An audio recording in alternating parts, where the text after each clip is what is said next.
Praise the Lord everyone.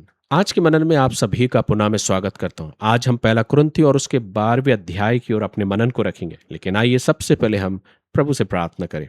प्यारे प्रभु, हम बड़ी नम्रता और दीनता के साथ आपके करीब आते हैं। हम प्रार्थना करते हैं कि आज जब हम मनन करते हैं पहला कुरिन्थी और उसके 12वें अध्याय की ओर, प्रभु, होने देना कि मेरे होंठों की बोल, मेरे मन के विचार नहीं, लेकिन प्रभु हम आपकी आत्मा की आवाज को सुनने वाले हो सके। प्रभु, मैं प्रार्थना करता हूँ कि आप मुझसे भी बातें करें और हर एक सुनने वालों से बातें करें। आपका पवित्र आत्मा हमारा शिक्षक और सहायक हो। सारी बातों के लिए हम आपको धन्यवाद देते हैं। प्रार्थना प्रभु यीशु मसीह के नाम से को मांगते हैं, आमीन। मेरे प्रियो, इससे पहले कि हम कुरिन्थियों के नाम पौलुस प्रेरित के 12वें अध्याय की ओर, जो पहले कुरिन्थियों के अध्याय में हम पढ़ते हैं, इस 12वें अध्याय के विषय में कुछ बातों को पहले हम देख लें। जब हम बात करते हैं आत्मिक वरदानों की, तो सबसे पहले हमें इस बात को देखना है कि परमेश्वर का वचन, जब हम इस मनन को कर रहे हैं, तो ये उन लोगों के लिए है जो परमेश्वर के वचन से प्रेम करने वाले हैं, परमेश्वर के वचन से मोहब्बत करने वाले, जो प्रभु से प्यार करते हैं और अपने विश्वास के द्वारा प्रभु को अपना प्रभु करके अंगीकार किया है। सो कई बार जब हम परमेश्वर के वचन का मनन करते हैं, तो अगर हम मनन कर रहे हैं तो वो बातें हमें समझ में आती है, और जब हम परमेश्वर के वचन से अपने आप को दूर कर लेते हैं, तो बहुत सी बातें जो आज सांसारिक ज्ञान के आधार पर हमें सिखाई जाती, वो कई बार उन बातों से जो हकीकत है उनसे हम अनजान होते। इसलिए मेरे प्रियो, अपने मनों को तैयार करें, पवित्र आत्मा की अगुवाई मांगे, ताकि हम इस वचन को संसार के ज्ञान, बुद्धि, समझ के आधार पर नहीं, पर परमेश्वर की पवित्र आत्मा की अगुवाई में सीखने पाए। सबसे पहले मैं आपको ये बताना चाहता हूं कि पौलुस जब कुरिन्थ की कलीसिया को इन पत्रों को लिख रहा है, तो कई बार उन बातों के विषय में वो वर्णन करता है। किन बातों के विषय में? वरदानों के बारे में। इन बातों को हमें सोचना है जब हम मनन करने जा रहे हैं। तो पौलुस लिखता है, हे भाइयों, मैं नहीं चाहता कि तुम आत्मिक वरदानों के विषय में अनजान रहो। पौलुस एक ऐसे विषय के बारे में बात करने जा रहा है जो आज के वर्तमान कलीसियाओं में भी ये मुद्दा बना हुआ है कि आत्मिक वरदानों के विषय में बहुत से विचार विमर्श होते हैं, बहुत से तर्क वितर्क होते हैं, लेकिन जिसने परमेश्वर के वचन का दैनिक मनन किया है, वे ऐसे तर्क वितर्कों से अपने आप को अलग रखते हुए आत्मा की अगुवाई में प्रभु के वचन को सीखते हैं और आगे बढ़ते जाते हैं। सो पौलुस कहते हैं, मैं नहीं चाहता, ये पौलुस की इच्छा है कि कुरिन्थ की कलीसिया को वो सिखाए और समझाए। ऐसा क्यों कहा पौलुस ने कि मैं नहीं चाहता कि तुम आत्मिक वरदानों के विषय में अनजान रहो? क्योंकि कुरिन्थ के समय में बहुत से ऐसे लोग थे जो जो विश्वासी थे, और बहुत से थे जो अविश्वासी होने के बाद अपने जीवन में जिन्होंने विश्वास नहीं किया था, पर बाद में परमेश्वर के वचन पर विश्वास किया, पौलुस की शिक्षाओं पर और सुसमाचार पर विश्वास किया और प्रभु के करीब आए। ये वे लोग थे जो पहले अपने जीवन को जादू टोने में और तमाम प्रकार के क्रियाकलापों में अपने जीवन को संलग्न किए हुए थे, और उन तमाम सारी क्रियाकलापों को किया करते थे। इसलिए पौलुस आगे लिखते भी हैं, वो कहते हैं, तुम जानते हो कि जब तुम अन्य जाति थे। अब यहाँ पौलुस स्पष्ट कर रहा है, ये उन लोगों से बात कर रहा है जो अभी अपने जीवन को विश्वास में लेकर आए हैं, और वे अपने जीवन की उन बातों को देख रहे हैं कि कैसे वो अन्य अन्य कामों को करने में, या उन लोगों के पास जो भावी कहलाने वाले लोग हैं, जादू टोना करने वाले लोग हैं, उनके विषय में जो स्वयं उस समय इस प्रकार के क्रियाकलापों को क्या करते थे, जो भविष्यवाणी की बातों के विषय में बातें जब पौलुस यहाँ पे कर रहा, उनके विषय में बात कह रहा है कि तुम जानते हो कि जब तुम अन्य जाति थे, ये तो गूंगी मूर्तियों के पीछे जैसे चलाए जाते थे वैसे चलते थे। सो मेरे प्रियो, कुरिन्थ के समय में भी ऐसे ऐसे कार्य हुआ करते थे जो अपने जीवन में इस प्रकार के कामों में संलिप्त थे, लेकिन बाद में जब उन्होंने विश्वास किया तो उन्होंने जान लिया कि सच्चाई क्या है, और उन्होंने अपने जीवन को संपूर्ण रीति से समर्पित किया। पौलुस उनके विषय में बात कर रहा है, तो वो कह रहा है, तुम जानते थे लेकिन वैसे चलते थे, क्योंकि तुम्हें नहीं मालूम था, तुम्हें जैसा सिखाया गया था, तुम्हें जैसा बताया गया था, तुम वैसा ही कर रहे थे। और इसलिए लोग उस समय में, कुरिन्थ के काल में, या पौलुस जब इस कुरिन्थ की कलीसिया को पत्र लिख रहा है, तो कुरिन्थ शहर में उस समय के काल में लोग अन्य अन्य वरदानों का, जैसे जादू टोना, भविष्यवाणी या भावी बातें बताना, इस प्रकार की बातें भी उनके उनके बीच में हुआ करती थी। चूंकि कैसर उस समय का शासक था और रोमी साम्राज्य था, और कैसर सारी दुनिया और उस समय के रोमी साम्राज्य के शासन होने के नाते वो एक अधिकार रखता था, एक शासन वो करता था। इसलिए लोग कैसर को प्रभु माना करते थे, क्योंकि वो एक सामर्थी राजा अपने आप को मानता था और वो पूरे रोमी साम्राज्य का, जैसा कि पूरे कुरिन्थ शहर में रोमी साम्राज्य था और कैसर उसका शासक था, तो लोग कैसर को एक अधिकार, एक महत्वपूर्ण दर्जा दिया करते थे, एक प्रभु का दर्जा दिया करते थे। और इसलिए प्रभु यीशु मसीह ने भी इस बात को, जो कैसर का है वो कैसर को दो, जो प्रभु का है वो प्रभु को दो। कई बार आपने देखा होगा पुराने नियम की किताबों में कि जो भी राजा, उन्होंने कई बार अपने ऐसे ऐसे नियमों को खड़ा किया कि उन्होंने कहा कि मेरी बनाई हुई मूर्ति के आगे अगर कोई नहीं झुकेगा, नहीं प्रणाम करेगा, दंडवत करेगा, तो उन्हें आग के भट्टों में डाल दिया जाएगा। ऐसे कई ऐसे राजा हुए जिन्होंने अपने अपने नीतियों को किया। उस समय के काल में भी ऐसा बहुत कुछ रहा। पौलुस कहते हैं कि तुम जानते हो कि तुम ऐसे ऐसे वरदानों में थे और तुम नहीं जानते थे, जैसा चलाया गया। कई बार होता है, जैसा कि हम देखते हैं कि लोग भेड़ चाल में चले जाते हैं, लोगों को मालूम ही नहीं। अगर उनसे पूछा जाए आप ये क्यों करते हो, तो बस ये है कि कोई हमारे हमारे लोग करते हैं, हमें सिखाया गया, हमारे परिवार के लोग करते, तो हम करते। लेकिन अगर उसके पीछे पूछा जाए इसके पीछे करने का उद्देश्य क्या है, तो शायद उन्हें नहीं मालूम। पौलुस उनसे कहते हैं, इसलिए मैं तुम्हें चेतावनी देता हूं कि जो कोई परमेश्वर की आत्मा की अगुवाई से बोलता है, वह नहीं कहता कि यीशु श्रापित है। सो पौलुस अब यहां पर इन बातों को कह रहे हैं। शायद उस समय बहुत से लोग प्रभु यीशु मसीह के प्रति अपनी अलग दुर्भावना या व्यवहार को रखते थे, जो उनका व्यवहार प्रभु के प्रति अच्छा नहीं था। और पौलुस को जब इन बातों को पता चला, तो उन्होंने कहा, मैं तुम्हें चेतावनी देता हूं, उनको आगाह करता। और वो कहता है कि जो कोई परमेश्वर की आत्मा की अगुवाई से बोलता है, जो कोई जिसमें परमेश्वर का आत्मा, वो कभी ये नहीं कहेगा कि यीशु श्रापित है, और ना कोई पवित्र आत्मा के बिना कह सकता कि यीशु प्रभु है। तो पौलुस दोनों बातें कर रहा है। जिसमें प्रभु का आत्मा है, वो कभी भी अपने जीवन से उसका अंगीकार किए बिना नहीं रह सकता। वो उसका अंगीकार करेगा जिसमें प्रभु का आत्मा है। और आज के समय में भी ये आवश्यक है मेरे प्रियो, अगर आप में प्रभु का आत्मा है, तो ही आप प्रभु को अपना प्रभु करके अंगीकार करोगे। ऐसे बहुत से मसीही, ऐसा नहीं है कि गैर मसीही प्रभु को अपने जीवन में स्वीकार नहीं करते या उसको प्रभु करके स्वीकार नहीं करते। हम में से कितने ऐसे मसीही हैं जो कई बार अपने जीवन में उतार चढ़ाव आने पर ये तक कह देते हैं कि हमारा प्रभु से कोई वास्ता नहीं, हम प्रभु को कुछ नहीं मानते, हमारे लिए प्रभु कुछ नहीं है, क्योंकि उसने हमारे लिए कुछ नहीं किया। और इस प्रकार से धिक्कारते हैं, कई बार अपने अपशब्दों का इस्तेमाल करते हैं। आखिरकार क्यों?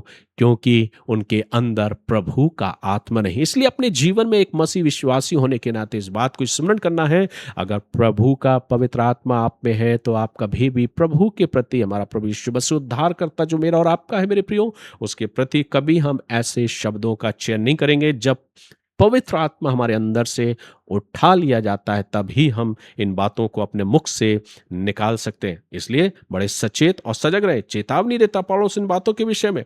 और चूंकि लोग कैसर को प्रभु करके मानते थे, तो पौलुस इस बात को कहता है कि जिसके अंदर पवित्र आत्मा नहीं है, वो कैसर को ही अपना प्रभु मानेगा। और अगर जिसके अंदर पवित्र आत्मा और जिसने प्रभु के प्रेम को पहचान लिया, वो कैसर को नहीं, पर प्रभु को ही प्रभु करके स्वीकार करेगा। अब आगे कहते हैं, वरदान तो कई प्रकार के हैं। पौलुस कहते हैं वरदान कई प्रकार के, परंतु आत्मा एक ही है, और सेवा भी कई प्रकार की है, परंतु प्रभु एक ही है। बेशक आज दुनिया में कई प्रकार के सेवाओं को किया जा रहा है, अलग अलग तरीके, लेकिन सेवा एक ही है, वो है प्रभु की सेवा। और प्रभावशाली कार्य कई प्रकार के, परंतु परमेश्वर एक ही है, जो सब में हर प्रकार का प्रभाव उत्पन्न करता है। किंतु सब के लाभ पहुंचाने के लिए हर एक को आत्मा का प्रकाश दिया जाता है, क्योंकि एक को आत्मा के द्वारा बुद्धि की बातें दी जाती है और दूसरे को उसी आत्मा के अनुसार ज्ञान की बातें, किसी को उसी आत्मा के विश्वास और किसी को उसी एक आत्मा से चंगा करने का वरदान दिया जाता है। सो पौलुस कह रहा है, बेशक सबको वरदान अलग अलग दिया गया। किसी को पढ़ाने का वरदान है, किसी को उपदेश देने का वरदान है, किसी को ट्रांसलेशन करने का वरदान है, किसी को और अन्य बातों का वरदान है, किसी को और तरीके से आत्मा में लोगों को सिखाने का वरदान है, किसी को आत्मा परखने का वरदान। सबके अपने अपने अलग अलग वरदान है। सो पौलुस कह रहा है, ये वरदान एक ही है जो परमेश्वर से आता है, और परमेश्वर की सेवकाई जो एक ही है, जिसकी सेवा हम और आप कर रहे हैं। आगे लिखते हैं, फिर किसी को सामर्थ के काम करने की शक्ति, और किसी को भविष्यवाणी की, और किसी को आत्माओं को परख, और किसी को अनेक प्रकार की की भाषा और किसी को भाषाओं का अर्थ बताना।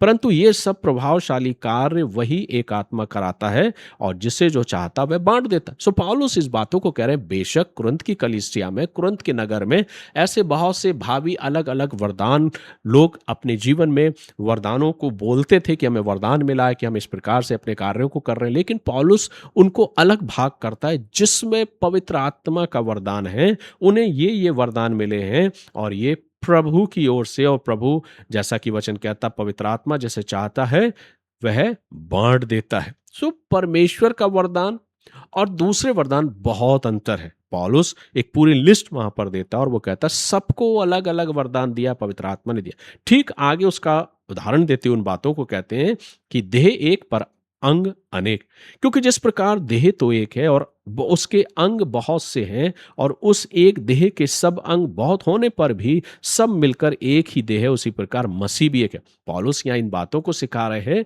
कि तुम अपने अंदर इस प्रकार की, अभी अभी हमने पिछले 11वें अध्याय में पढ़ा था कि उनमें बहुत सारी बातों की फूट थी। बेशक हो सकता है ये वरदानों के विषय में हो, बेशक हो सकता है ये अन्य भाषाओं के विषय में हो सकता है चंगाई के विषय में, हो सकता है भविष्यवाणी के बारे में उनके अंदर फूट हो गई हो। लेकिन 12वें अध्याय में उस बात को और क्लियर करते हुए पौलुस लिखते हैं कि जो वरदान है जो परमेश्वर की ओर से, पवित्र आत्मा की ओर से मिला है, तो सबको अलग अलग वरदान दिया गया है।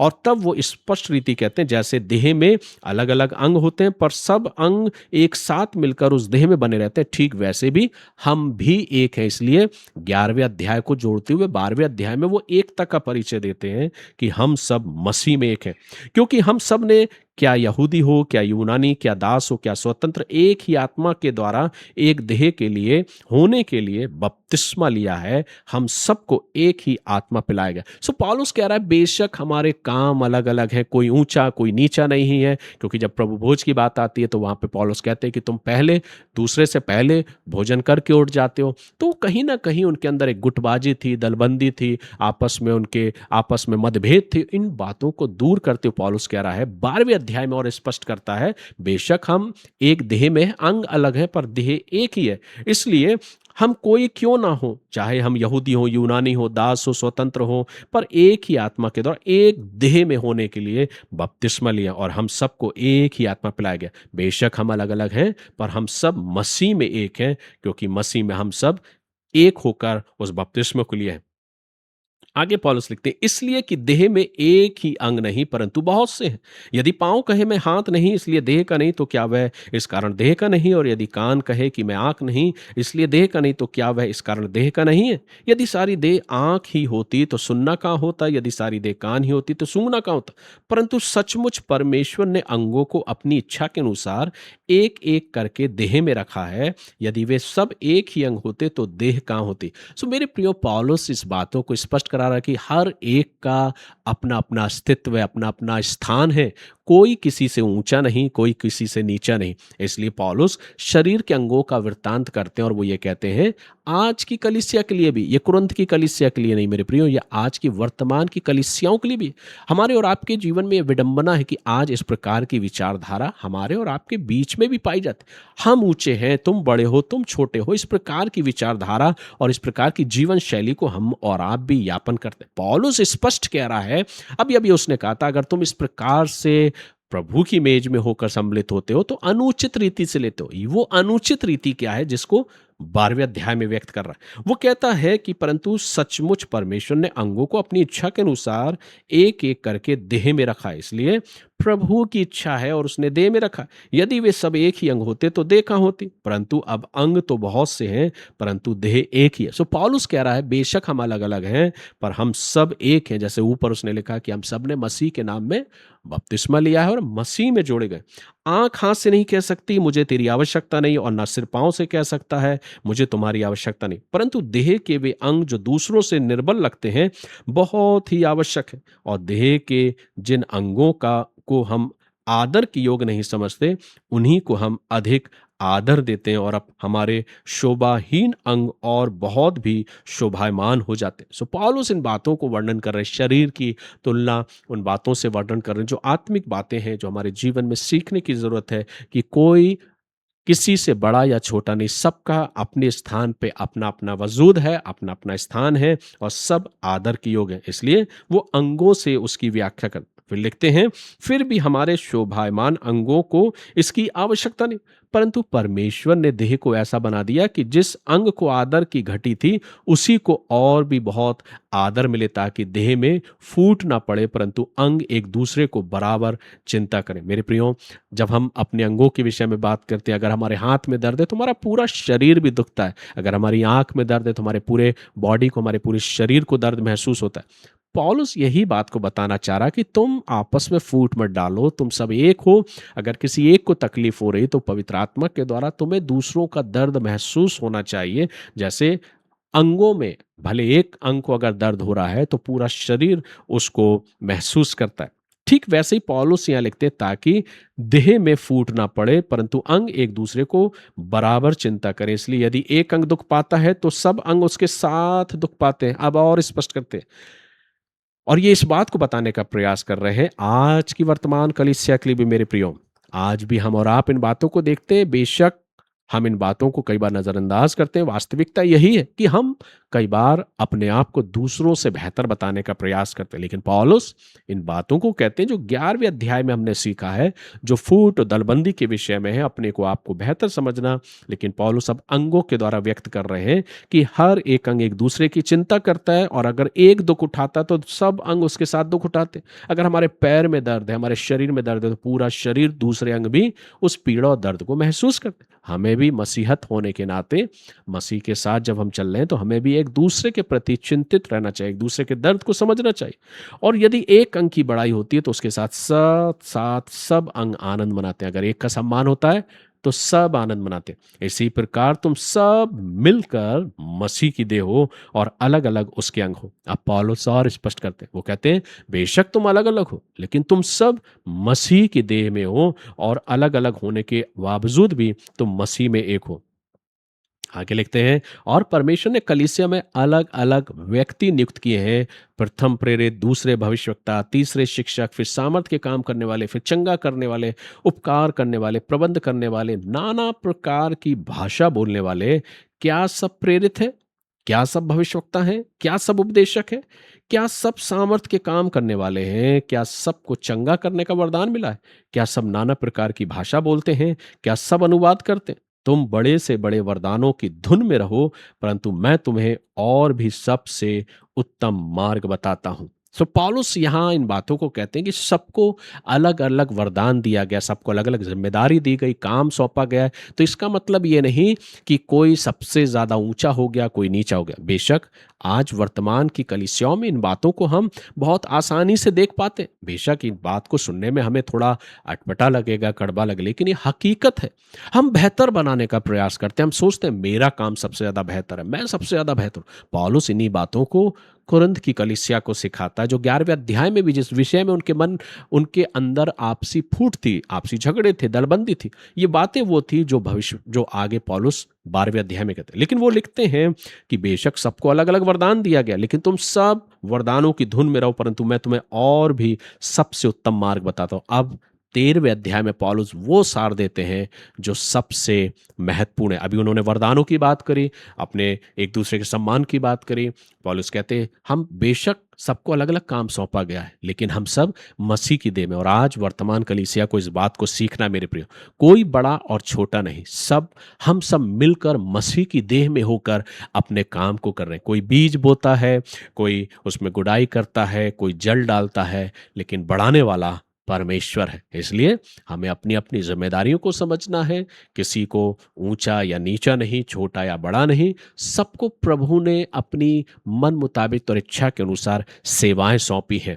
इस सेवाओं के प्रति कोई किसी से ऊंचा और बड़ा नहीं, लेकिन अगर हम ऐसे विचारों को रखते हैं तो हमारे लिए सोचने की आवश्यकता है। प्रभु आपकी और मेरी अगुवाई करे कि आज हम कुरिन्थ के नाम पौलुस प्रेरित के इस 12वें अध्याय के मनन को गंभीरता से लें और अपने जीवन में अपने मनों का आकलन करें, अपने हृदय की जांच करें।